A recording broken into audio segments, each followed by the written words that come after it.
Hey guys, this is my first mini vlog. So আজি আমি আহিলোঁ ফেন্সি বজাৰত এনেই মানে ৰাতি 9টা বজাত আমি এনেই একপাক ফুৰিম বুলি ওলাই আহিছিলোঁ তাৰপিছত ভাবিলোঁ কি ফেন্সি যাওঁ এইজনী মোৰ বা আৰু ভাগিন আৰু এইটো মোৰ হাজবেণ্ড আমি মানে ফেন্সিত কালি যিহেতু ঈদৰ মানে ডেকোৰেশ্যন বহুত ধুনীয়াকৈ কৰে ফেন্সিটো সেয়াকৈ চাবলৈ আহিলোঁ এতিয়া আমি চাব আহিছোঁ এটা ডাইনিং টেবল ক্লথ চাব আহিছোঁ এইটো ল'ম বুলি ভাবি আছিলোঁ কিন্তু মোৰ বেলেগ এটাহে পচন্দ লাগিছে এই যে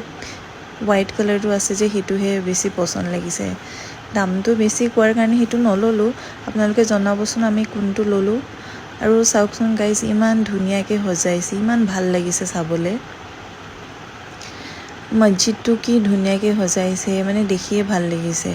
আৰু এই ৰাতি 9:30 10টা বজাতো যে ফেন্সি ইমান ভিৰ ৰাতিটো মানে ফেন্সি ৰাতিৰ দৃশ্য এয়া হ'ল ফেন্সি বজাৰ মছজিদ ইমান ধুনীয়াকৈ সজাইছে আৰু এইটো হ'লো মই মানে মোৰ ভাগিনজনীক অলপমান কেমেৰাটো ধৰিব দিছিলোঁ এইজনী হ'ল মোৰ ভাগিন তাইৰ নাম হ'ল অংগনা